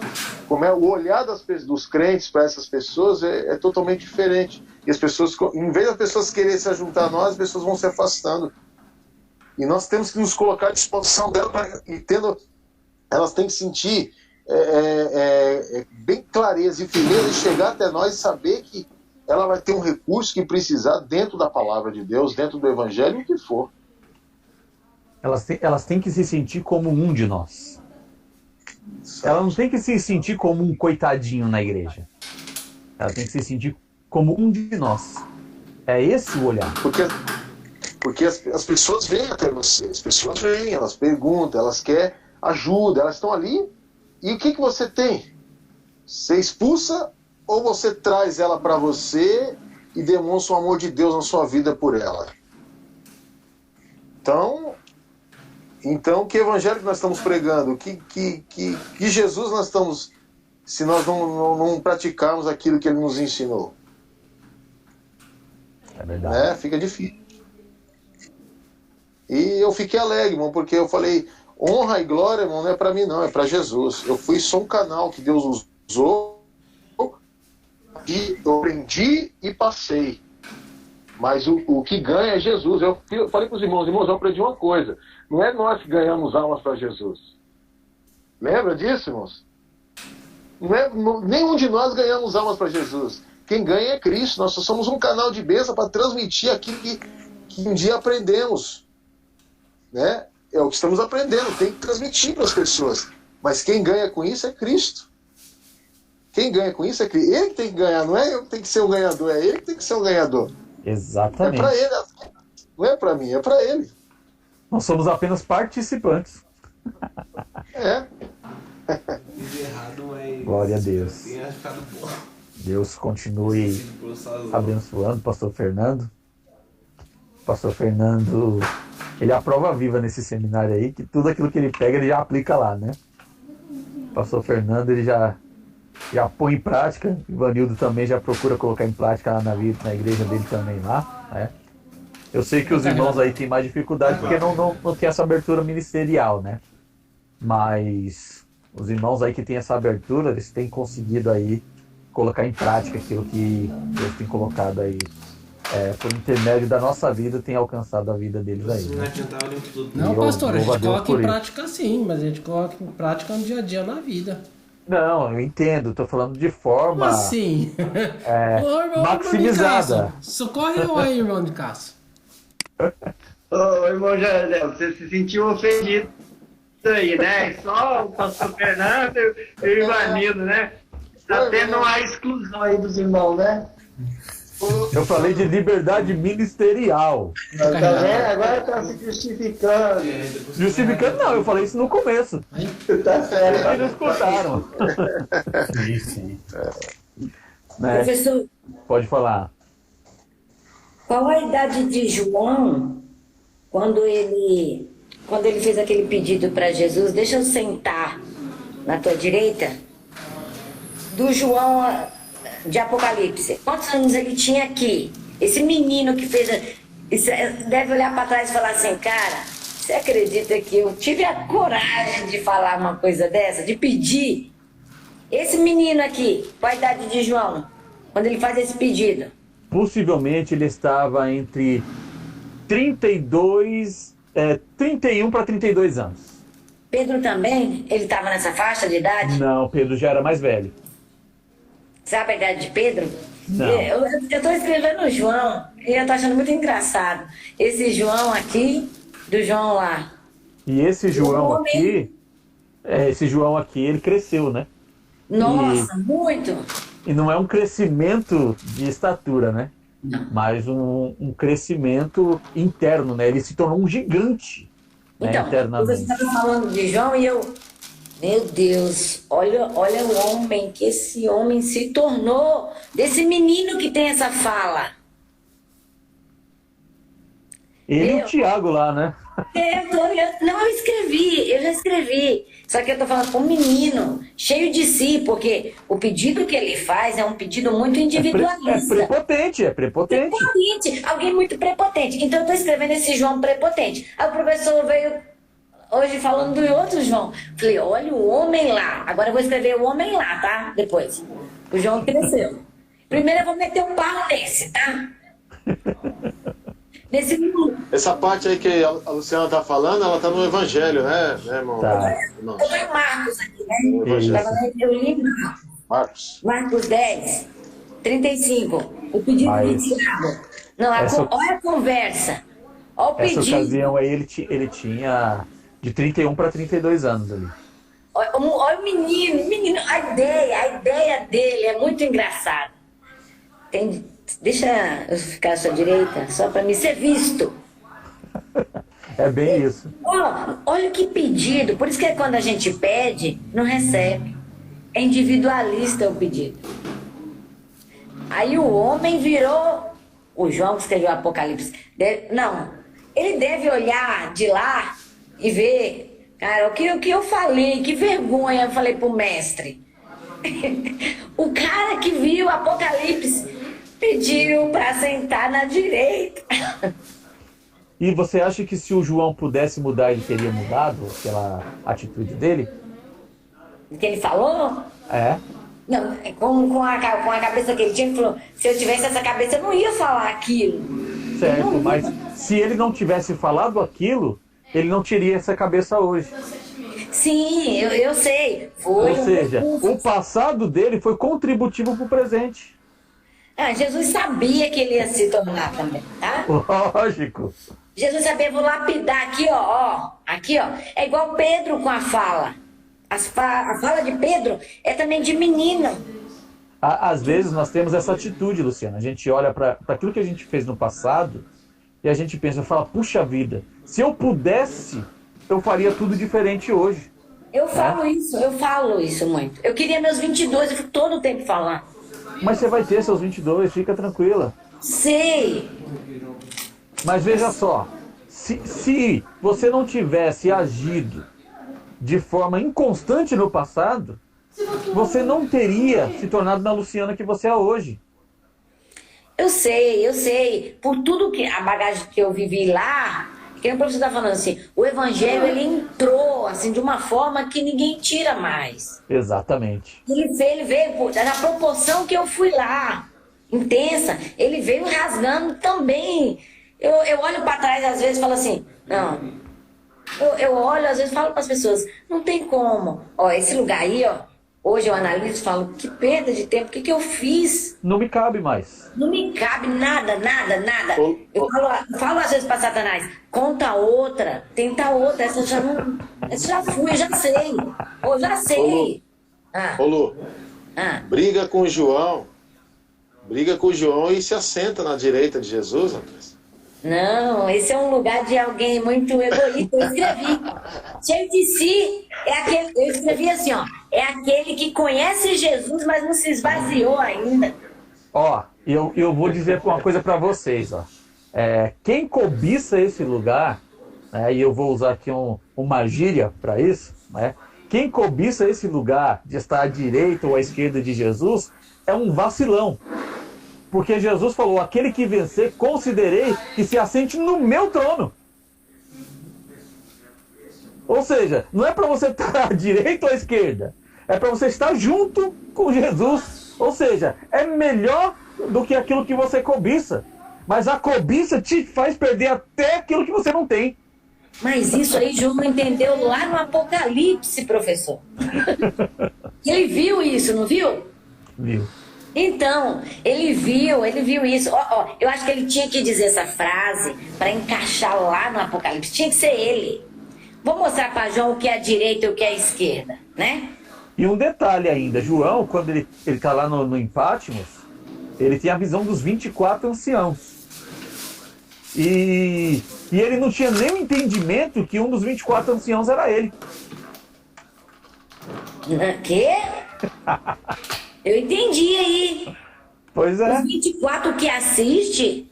É. Ele é um deles. Como?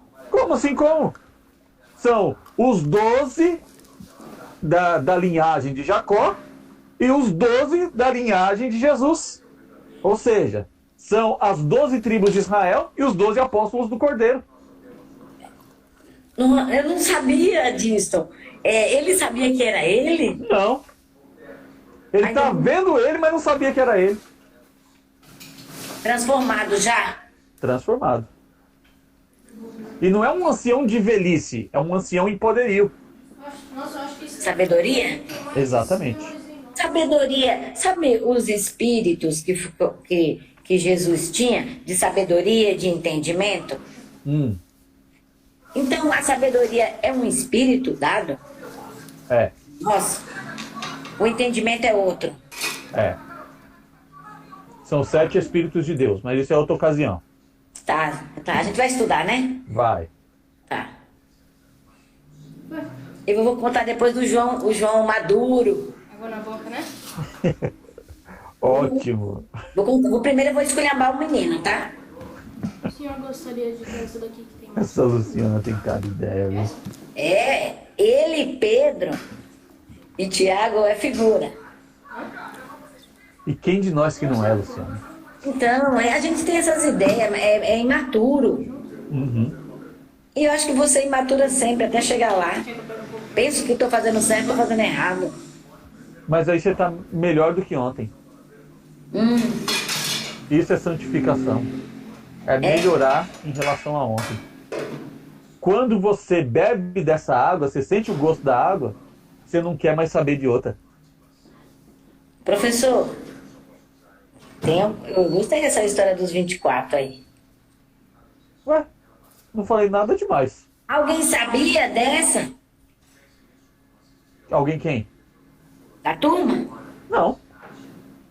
Se soubesse, eu não estava cobiçando. Oi. Não, que os 20... Ju pregou sobre isso. Eu não estava lá. É as pregações antigas dele, ele sempre falava sobre isso. Tá Ele vendo? faz do reteté ainda? Eu nem imaginava esse negócio aí, não. Nem sabia disso. É mesmo? Nem eu que tô ouvindo agora, tô em choque, não vou nem dormir, vou entrar nessa internet aqui, ó. E um Mas pelo menos o Nicasso sabia, né? Você sabia? Tudo do fim do Eu tempo. não sabia, mas não é nenhuma surpresa, né? Porque é mais ou menos óbvio, né? Porque são 24. Quando o pastor mencionou que era João, falei, então fechou, né? 12 da Israel mais 12 apóstolos. Perfeito. Tá, os 12 Abraão, Isaac. Não. É as 12 tribos de Israel. Benjamim e tal. Exatamente. Então, esses e mais os apóstolos. É. O cabeça de cada tribo é um. É. Exclusivo, hein? Não é? Fala, Camila. Não, eu não lembro o nome do estudo dos fins dos tempos. Como que é? Escatologia. Escatologia. Tinha um pastor que sempre pregava sobre escatologia lá na igreja. E ele vivia falando sobre isso. Mas ele nunca especificava, entendeu? Aí teve uma vez que numa pregação o pastor falou sobre o que era 12 tribos, né? E os 12 apóstolos. E aí falava sobre Judas, né? Quem era que era o ancião que estava substituindo Judas? Até hoje eu tô esperando essa resposta. Ué, você não sabe, Mas não? assim, você respondeu. É Paulo. Mas na época a gente não sabia. Tipo, Como diz o Nicasso, é óbvio. ficava aberto, sempre ficava Ô, aberto. Ricardo, não tava óbvio pra mim, não. Nunca tava completo. Pastor, né? eu não vou me meter no assunto, não, porque como eu já fiz escatologia, eu já tinha a noção disso aí. Dos finais. Mas Igual o professor na falou. época também eu fiquei meio em dúvida, né? Como poderia ser da parte das tribos. Que a gente visualiza pessoas, né? Você não visualiza, como posso falar, poderes ali, né? Instituídos. Então eu ficava pensando qual que seriam as pessoas do Velho Testamento. Mas eu já tinha ouvido falar já. E das 12 tribos em si, a de Dan perde o seu cunhão, né? Dan perde, então fica 11 tribos, certo? José também, ele não é contado entre as 12 tribos. Mas aí entra as 2 tribos que é representante de José, que é a de Manassés e a de Efraim. Ô, professor, Mas isso é outra história. Oi. então, João tá igual a história lá do Hamidrash. Tava pisando em cima sem saber. E tá cobiçando outra coisa. Tava cobiçando aquilo que ele tá. É dele. Não. Cobiçando aquilo que é inferior ao que ele teria. Então ele não tá na direita, ele tá na frente. Não, ele tá no meio. Meu Deus. Dorme com esse barulho hoje. Pois é. Então, mas o próprio Jesus fala para ele que não é a mim conceder qual é a direita e qual é a esquerda. Jesus não fala para ele isso aí? Exatamente. Mas eu não consigo emendar isso aí, não. Só que aí, quando Jesus revela para ele lá no Apocalipse, Jesus vai falar: aquele que vencer, eu concederei que se assente comigo no meu trono. E Jesus responde diretamente para ele isso. Ô, professor, quem aí desses entendeu que os 24 é um deles? Algum deles, um dos apóstolos entendeu? Paulo? Não, Paulo. porque quando tem essa revelação, todos eles já tinham morrido. Ninguém faz menção, nem no Antigo. Não, nós estamos falando aqui de ano 98, Luciano. Eu sei, Já morreu, só tem só o João vivo. Ninguém tá pronto para ouvir um negócio desse, não. Aí o Senhor diz que aquilo que o olho não viu, que o ouvido não ouviu, que não chegou ao coração do homem, é o que o Senhor tem preparado para aqueles que nele esperam. Com certeza. Sabe de nada, inocente. Pois é. Sabe aquilo que você almeja aqui nessa terra? O que o Senhor tem é muito, infinitamente maior do que isso. Só que veja só uma coisa. Aquilo que você cobiça, você não alcança. Veja só. Satã, ele olhava para o trono que estava do lado de Deus, que estava vazio. Porque o Messias ainda não tinha sido manifesto. Ele estava no seio de Deus, certo? Ou seja, nós temos Deus lá em seu sentido de trindade. Então Jesus ainda não tinha sido manifesto de forma individual, certo? Beleza. Quando Satã, ele olha para aquele trono, ao lado do trono de Deus, ele pensa: de quem é esse trono se não meu? Esse trono é para mim. Então ele cobiça sentar naquele trono. Então ele diz: subirei acima das estrelas de Deus, assentarei e serei semelhante ao Altíssimo. Ele cobiçou aquele trono. Só que o que acontece? Porque ele cobiçou, ele perdeu. A cobiça faz você perder. Aí, veja só, nós não tínhamos nem ciência de trono. Nós só queríamos servir a Deus. E aí o Senhor nos reestabelece e coloca para sentar nesse trono. Por isso que ele quer tirar você da presença de Deus. Porque aquele trono que você vai receber era para ele. É muito forte isso. Então ele sabe aquilo que te espera, você não sabe. Então ele vai fazer de tudo para tirar você desse foco. De tudo. Porque ele sabe, você não sabe. Aí você aceita a barganha que ele oferece aqui.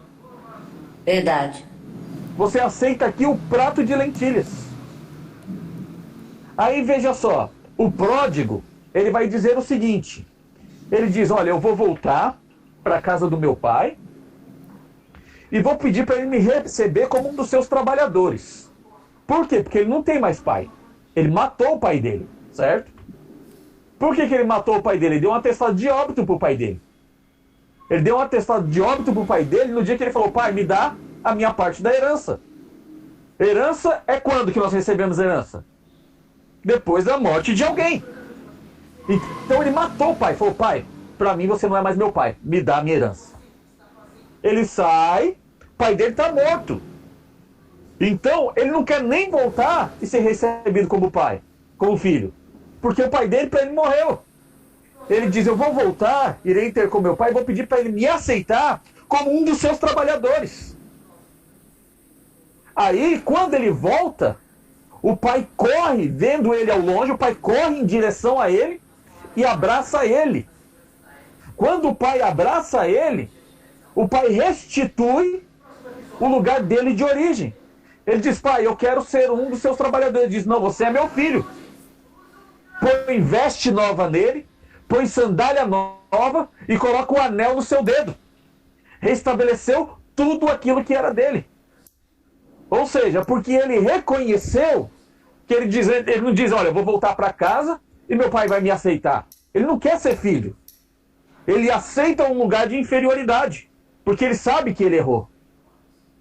Então, porque ele reconhece o seu lugar de inferioridade, ele é restabelecido ao lugar que lhe é de direito. Ou seja, quando nós retornamos ao Senhor, na primeira fala que eu falei lá do cordão umbilical, quando nós restabelecemos ao Senhor, nós voltamos ao Senhor não querendo ser filho, mas voltamos ao Senhor querendo ser servo. Senhor, olha, eu sou um pecador. Senhor, eu sou teu servo. Mas o Senhor, quanto mais servo você for, o Senhor diz, não, você é meu filho. Ele estabelece para você um lugar de filho. E aquilo que é do pai, é do filho. Então ele diz, concederei que se assente comigo no meu trono, assim como eu venci e assentei com meu pai no seu trono. Ou seja, aquilo que é do pai, é do filho.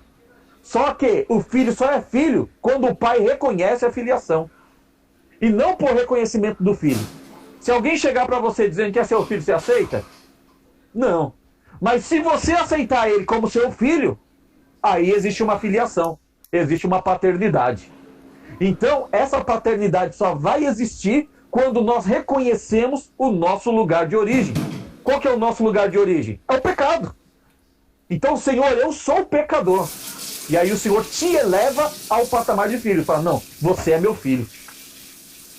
Você é o meu filho em quem eu tenho prazer, porque você se sujeita a mim, entendendo que eu sou seu Senhor e todo pai é Senhor do filho. Vou falar língua estranha aqui desse jeito.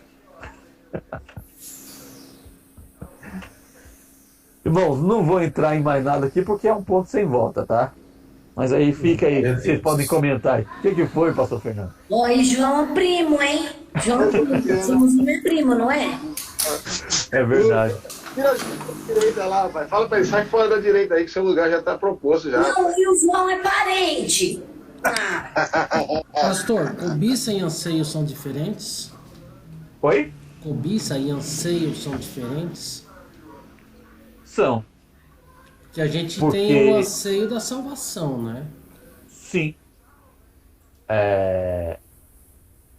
Esse anseio advém da ansiedade daquilo que nos foi programado, né? Então nós fomos programados a essa salvação, certo? Então nós somos eleitos para a salvação como igreja. Então, como nós temos isso, nós ansiamos esse alcance disso, certo? A cobiça é você procurar aquilo que é do outro. Ou seja, aquilo que é seu, eu quero. Né? Então veja só, até mesmo no nosso contexto humano, eu olho para você e você está aí com um bonito fone na cabeça, né? Eu falo, olha, esse fone do Jardel ele é muito bonito, vou comprar um igual. Isso é cobiça? Não. Certo? Eu gostei do seu fone, eu achei bonito, e se existe a possibilidade de eu comprar um, eu vou comprar. Certo? Agora, eu olho para o Jardel e vejo esse fone e eu digo, não, eu preciso ter esse fone do Jardel. Pelo que é meu. Então, eu vou fazer de alguma forma de ter o seu fone. Então, eu vou comprar o seu fone, eu vou trocar alguma coisa com você, mas eu preciso adquirir o seu fone. Ou seja, eu preciso ter o que é seu. Isso é cobiça. Né? Então, Satanás cobiçou aquilo que não lhe era de direito. Né? Então, se ele tivesse simplesmente obedecido, ele teria aquilo que lhe era de direito. Certo? Claro isso? Claro. O professor, não tem Oi. uma data certa quando João morreu, né? A idade mais ou menos aproximada. No ano 100. Ele estava com quantos anos? 101. Ele era um ano mais velho que Jesus. Tá. Certo? Certo. Esse ano aí da escrita é o ano 98. Tá ok? Ele escreveu em 98, então escreveu em 3 anos, 4, e morreu. Dentro de 3 anos ele morreu. Tá. Certo? Tá bom. Então Certo. toda a escrita aí foi dentro desse período de tempo aí. Tá bom. Ok, até aí? Nós acabamos nem entrando no livro, né? Na verdade, É muito argumento, né? a gente só argumentou que as partes da primeira... O esboço aí, né? Não chegou. Mas é pequenininho. É uma página, já vai cair pro segundo já. Sim. Então, nós vamos fazer o seguinte. Eu quero que vocês leiam aí, tá? Aqui tá alguns pormenores também que eu já passei para vocês, que ele era filho de Salomé, e de Zebedeu e aquela coisa toda, tá? Nós tivemos todo esse panorama aí quando nós estudamos os evangelhos. Se você quiser até, para colocar aí na epístola em si, quiser dar uma retomada lá no Evangelho de João, você já pega lá as informações e transporta para aí, tá? E aí vocês leiam aí essas páginas aí, e na semana que vem a gente entra no conteúdo geral da epístola. Pode ser? Pode. Perfeito. Qual página? Então. Qual página? A página aí 129, né? E vai ler até o 131, fechando aí essa parte, tá? Aí a gente vai dar a continuidade aí na página 131, que é o conteúdo geral da epístola. Tá ok. Pode ser? Fica combinado assim? Beleza. Se vocês quiserem comentar alguma coisa, fiquem à vontade.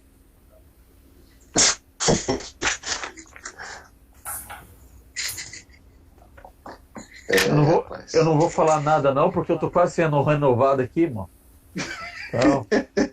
Tá forte, hein? A aula de hoje Tá forte bom. demais. Monjardel. E se o Monjardel quiser doar o fone dele?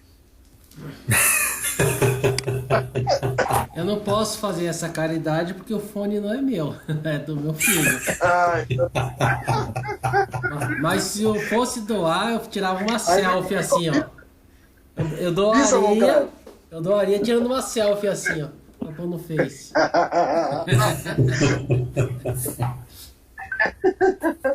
Oi, moço. Mas é isso aí. Tá certo, então, meus irmãos. E aí, Nicásio? O que você diz aí? Não digo mais nada, eu tô falando demais aí.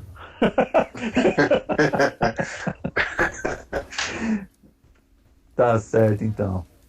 Irmãos, nós vamos orar, então. Deixa eu ver. Fernando não conseguiu chegar mesmo, né? Conseguiu chegar a tempo, né? Os demais estão todos aí. A Elaine aí, que acho que caiu da conexão também. Ótimo. Então nós vamos orar aí. Edmeia também não conseguiu estar. Jardel, você tá gravando ainda ou não? Tá. Então depois a gente conversa. O Nicásio vai estar orando, E em seguida o pastor Fernando nos dê a benção apostólica aí, tá, pastor? Ok. Tá certo, então. Senhor, é com muita alegria que nós te agradecemos, ao nosso Pai, por essa aula maravilhosa, pela tua palavra que o Senhor tem implantado em nosso coração, nos dando fortalecimento, Pai, conhecimento. Que o Senhor nos conceda a graça de praticar, de colocar em prática tudo que temos aprendido. Que o Senhor possa nos guardar o nosso coração, nos manter firme na tua presença, Pai. Te agradecemos por tudo que o Senhor tem nos dado. Em nome de Jesus. Amém.